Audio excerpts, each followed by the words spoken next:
How confident are you feeling at the moment concerning your health, mentally, emotionally, physically?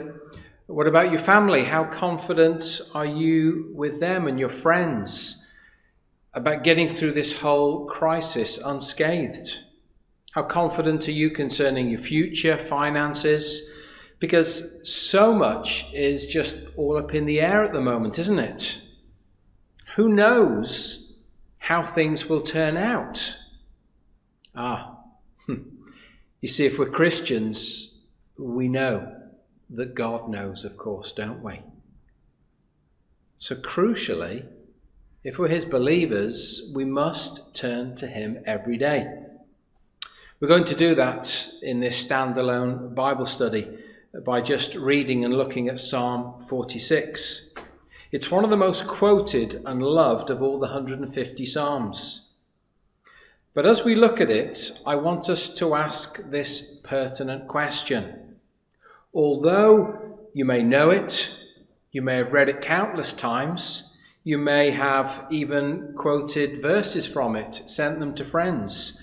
But the question is, do we really know it deep down? Do we really feel it in our souls? Do we experience daily the rock-solid truths that are mentioned here? Because God most definitely wants us as his people too. He wants us to grasp the full force and weight of the concrete truths about him recorded here. Now, the Psalms, if you're not familiar, are very simply a collection of songs and poems for the Jews. They were the Jews' hymn book. They recorded right in the middle of the Bible. They're heartfelt expressions. They're encouraging us to express ourselves as we join in with the psalmist, our own praises, and calling out for our needs to God. They were written by many authors, King David writing nearly half of them, but they date all the way back to Moses. They were set to music by gifted musicians, written by these gifted poets, songwriters, and so on, expressing not just praises to God, but at times real heartfelt concerns, complaints even, confusion, really crying out to God for his wisdom and help. But ultimately, they're songs, they're poems of trust in God, no matter what our circumstances, especially here in Psalm 46. Now, a number of the Psalms like this one make reference to the city of God, originally referring to Jerusalem, which was the earthly home and center of God's Old Testament people. But it's not just applicable to God's people back then. It's very much relevant to us today as the Church of Jesus Christ. The body and the bride of Christ were also called the family of God, believers of Jesus, because we're called the new Israel, the new Jerusalem. Now, the psalm divides up into three neat sections. What I'm going to do as we go through is after each of the three sections, I'll ask a couple of questions by way of application, so we can really try and understand it better, drill it into our lives, see how practically it can help us.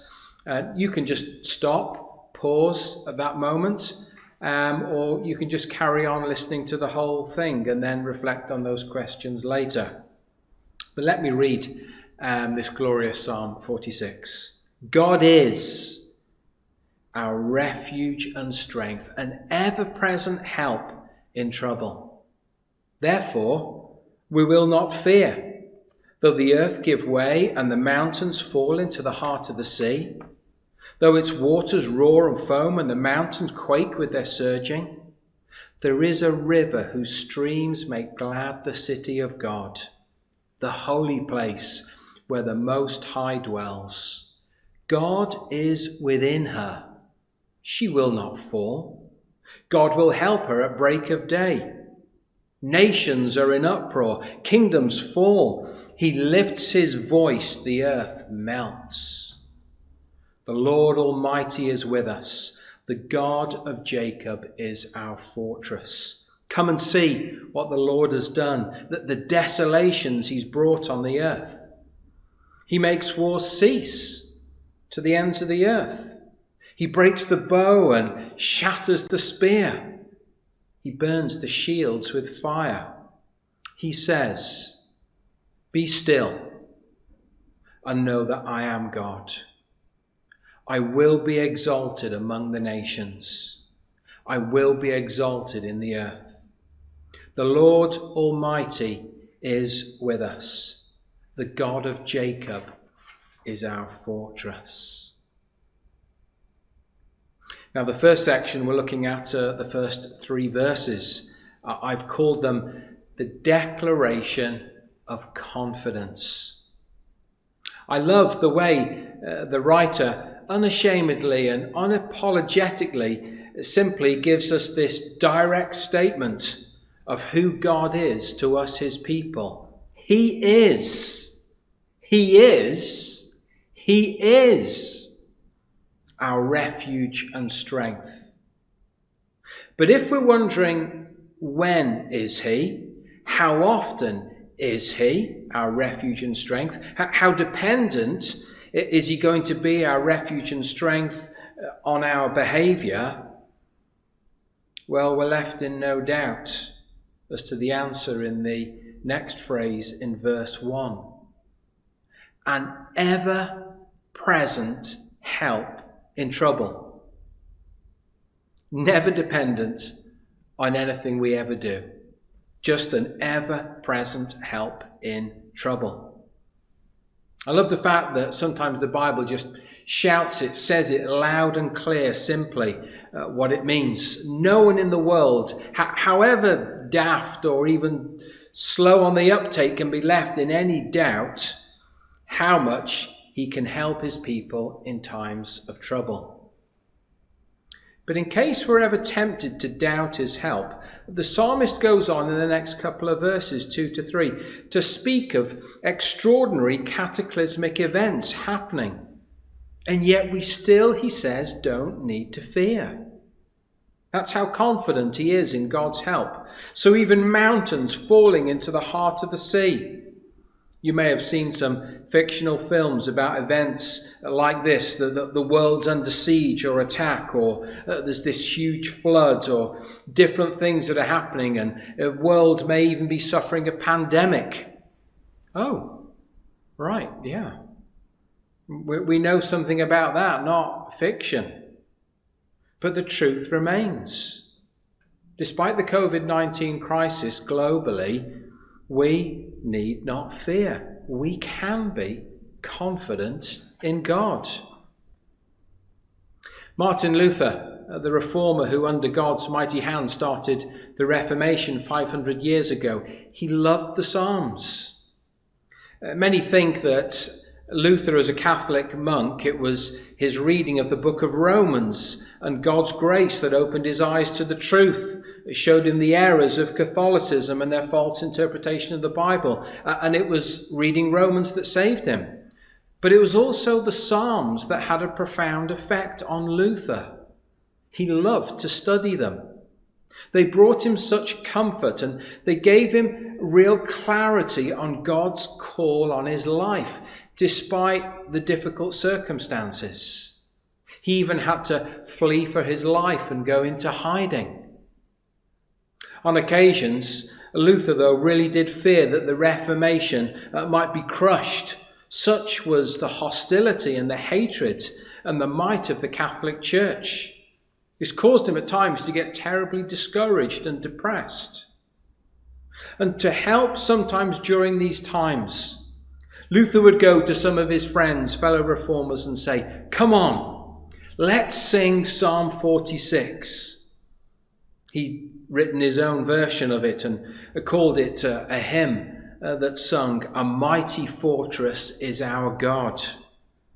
Luther would then add, "Come on, let's sing 46 and let the devil do his worst," reminding himself that through this psalm and of other promises like Romans 8 verse 31 and so on, if God is for us, who can be against us? No one, of course. Okay, end of section 1. Let me ask you a couple of questions before we carry on with the psalm. Firstly then, how can the truths of these first few verses help you more in tough times? And then the second question, why don't you write out verse 1 again? Exactly the same as it's recorded in the Bible, apart from the very last word that says trouble. And why don't you instead write down something that's specific to you, some difficulties that you may well be facing or you think you may face soon?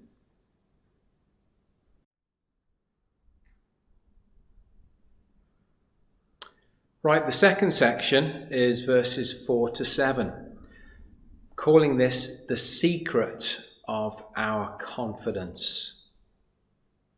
Why can we be so confident of God's refuge and strength? How do we know that all will be well? Let me read the second section again, verses 4 to 7.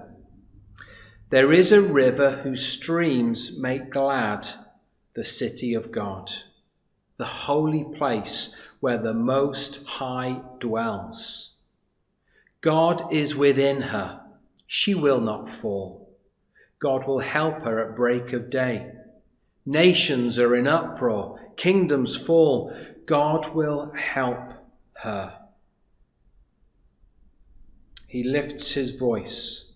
The earth melts. The Lord Almighty is with us. The God of Jacob is our fortress.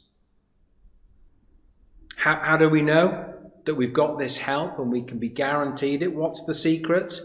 Well, the phrase is first given away, I think, there in verse 5. God is within her. You get it mentioned again in verse 7 in a similar way. The Lord Almighty is our fortress. For the Jews, when this was first written and recorded, they were in Jerusalem. They were there as God's obedient people, and they were trusting in him. And that meant they were secure. Why? Because God himself was there with them. He was there inside the walled city of Jerusalem, living among them.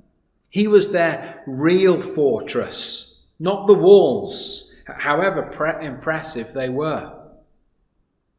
And God had proved on numerous occasions, with him on their side, that they had nothing to fear, no matter what the odds were stacked up against them.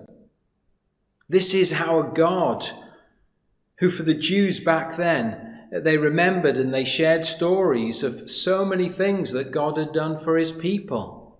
How he'd parted the Red Sea to let Moses and the whole of Israel escape from Pharaoh and the Egyptians. He'd sent those huge, impressive walls of, do you remember that city, Jericho, tumbling down into the hands of his people. And we suspect here the writer of this psalm is referring to victories gained during King Jehoshaphat's time. 2 Chronicles 20, if you want to read it later on, against the armies of Ammon and Moab and Mount Seir. Also, perhaps, the destruction of the Assyrian army led by King Sennacherib during the reign of Hezekiah. What was the secret all along? God lived among them. He dwelt with them. Not only did he not leave them, but he fought for them. He defended them against the fiercest of their enemies. You get the lovely phrase in verse 4, there is a river whose streams make glad the city of God, the holy place where the Most High dwells. And it's referring literally to a stream, a river, that ran right into Jerusalem to serve it. It's in stark contrast, this lovely, helpful stream river, in stark contrast to the terrors of the waters roaring with all their might back in verse 3. This stream was sent by God to serve the city well, to help it survive and to flourish, bringing comfort and relief, just like God does to us as people today. And when does God start his help with his people each day? Notice, at break of day, verse 5. Right from the moment we wake up and even perhaps have those anxious thoughts, we can turn to God. He's there. We can expect his presence immediately, and we can expect him to calm and comfort us. And despite what's going on the outside, look, verse 6, nations are in uproar, kingdoms fall. What does God do? He lifts his voice and the earth melts. This section closes with verse 7, total reassurance of where our confidence is, that God is with us. Today, as believers, Christians, the new Israel, the new Jerusalem, we're dwellers in God's city. And what's the secret of our confidence? Are you ready for this incredible truth? God himself lives within us. The moment we become Christians, God literally dwells inside us. Do you not know that you are God's temple and that God's Spirit dwells in you? That's the Apostle Paul speaking in 1 Corinthians chapter 3 and verse 16. How wonderfully reassuring. Listen to the Apostle John in 1 John 4. Dear friends, since God so loved us, we also ought to love one another. No one has ever seen God, but if we love one another, God lives in us. And his love is made complete in us. We know that we live in him and he in us because he has given of his Spirit. Isn't that wonderful? The Apostle Paul again, Galatians 2:20. I've been crucified with Christ, and it is no longer I who live, but Christ lives in me. And the life which I now live in the flesh, I live by faith in the Son of God, who loved me and gave himself for me. Thrilling. Back to the Apostle John for one more verse. Just in case you're wavering and you're not convinced that God dwells in us. There in his own gospel, in chapter 14. In that day, you will know that I am in my Father, and you in me, and I in you. Amazing. So if God is not only for us, but also in us, who, of course, can be against us? Elizabeth Elliot suffered the loss of 2 husbands. The first one, Jim, was killed by the Auca Indians while trying to reach them with the gospel. The second husband, Addison, was slowly consumed by cancer. She wrote about this very painful experience, but also as she was reading and studying Psalm 46, saying, everything that seemed most dependable in life had given way. Mountains were falling, waters were roaring. But she then added, it is a profound comfort to know God is not shaken. And so what I need to do most is to know that God is God, and promises to even come and dwell within me. That's the end of section 2. So a couple of questions as well for us to think about before we move on. That verse, Galatians 2:20, that I read moments ago, look that up, Galatians chapter 2 and verse 20, and write down how the truths, especially where it talks about Christ being in us, how those truths can help us on a daily basis.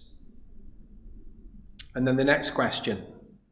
The truth that God lives in us should change the whole of our lives.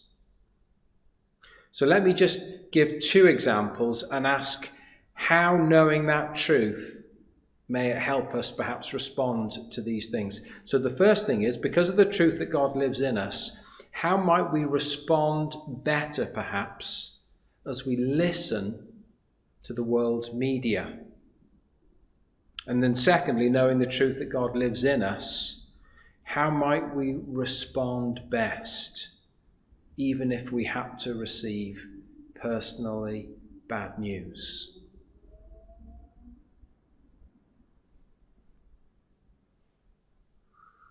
So now to our final section, verses 8 to 11. Let me just remind you, in the first section, we had the declaration of our confidence. Secondly, I called that section the secret of our confidence. And now, thirdly, I want to look at the demonstration of our confidence. Let me read verses 8 to 11. Come and see what the Lord has done, the desolations he's brought on the earth. He makes wars cease to the ends of the earth. He breaks the bow and shatters the spear. He burns the shields with fire. He says, be still and know that I am God. I will be exalted among the nations. I will be exalted in all the earth. The Lord Almighty is with us. The God of Jacob is our fortress. Now, it's one thing to say that God is our refuge and strength, and yet it's another to think we know the secret of that confidence. But I'd suggest it's a completely other thing again to see it displayed and proved in our lives that God really is our refuge and strength. So the psalmist, almost sensing that some, as they're reading, even after they've been told that God is their refuge and strength, he maybe believes they're still doubting and they're not really confident in the confidence that they can have in God's refuge and strength. And so he almost says, it's as though he's beckoning us as we read through in verse 8. Hey, look, if you really don't believe me, come and have a look and see what God has done. See what God is doing.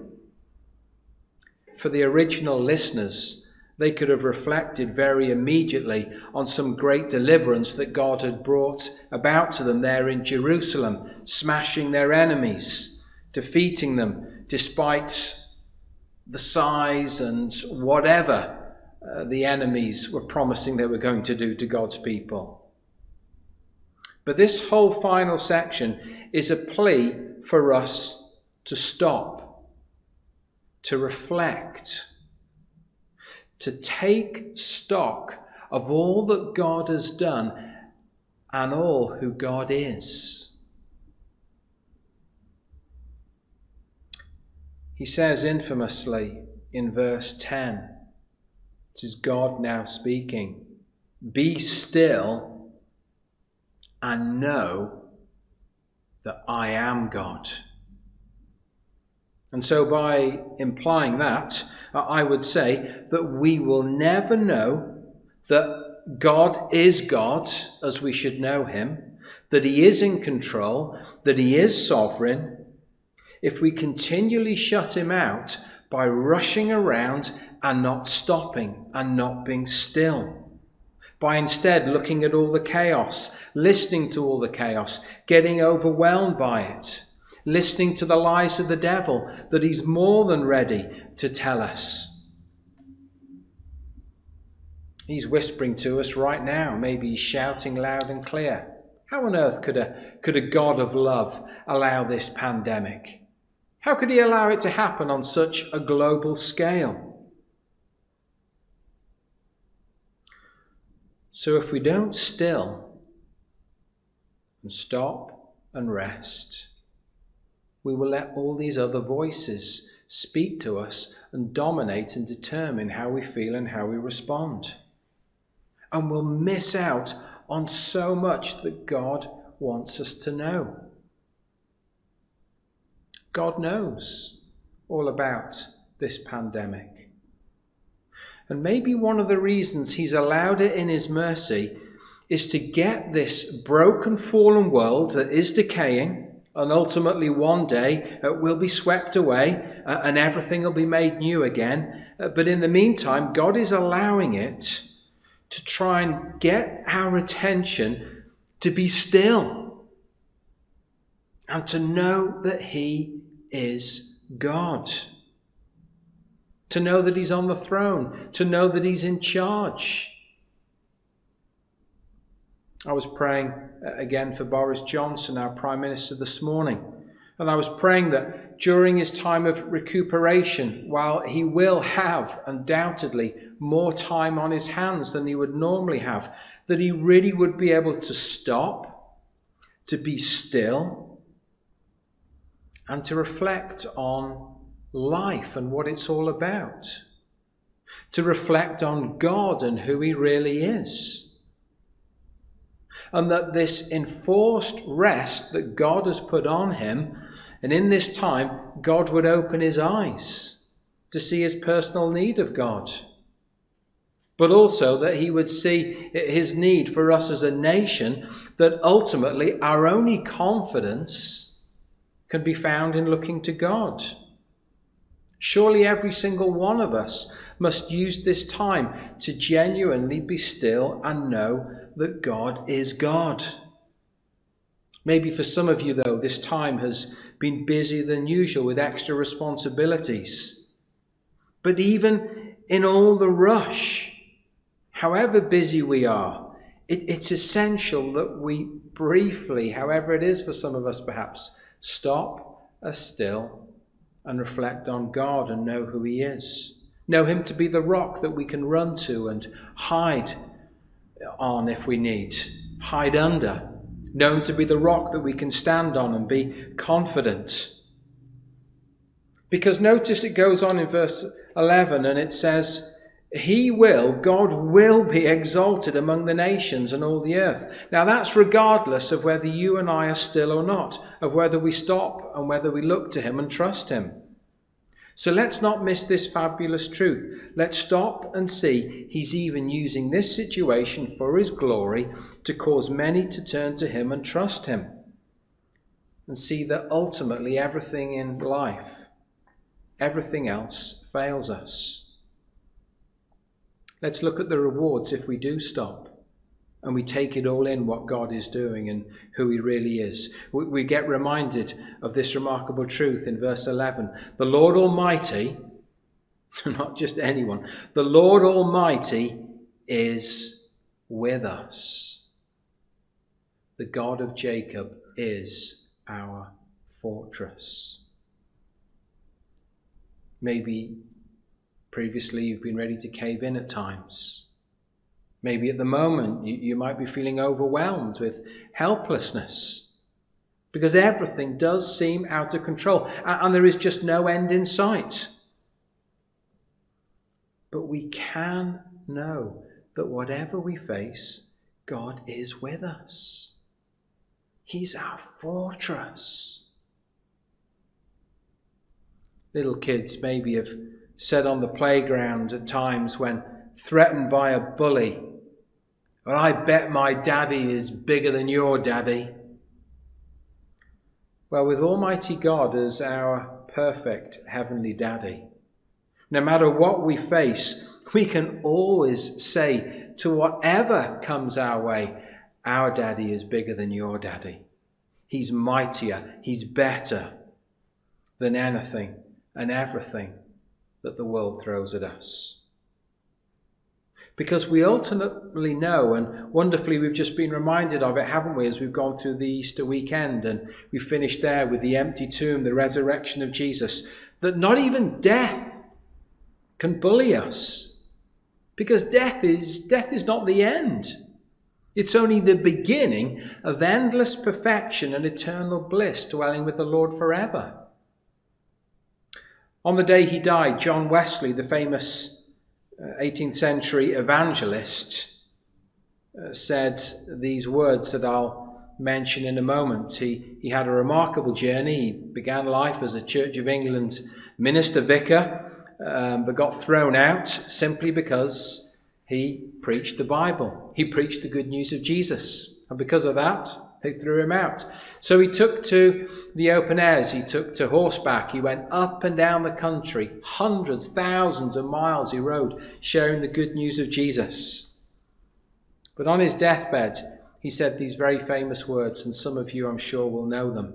He'd almost lost his voice, but he just summoned up all the strength that he had and said, "The best of all is God is with us." Then raising a hand slightly in triumph, he said again, louder and clearer, "The best of all is God is with us." Let's stop and be still even for a moment. Maybe right now, maybe in the next few moments that you have, and know that God is God. Know that he lives within us and is forever our refuge and strength. Well, I've got 3 questions now to finish this final section with. First question here, what will we miss out on if we don't be still and know that God is God? Next question, what can we do to make sure that we have more times of stillness? And how might we help someone else be still more often? And then the final question, how might Psalm 46 better impact our prayers?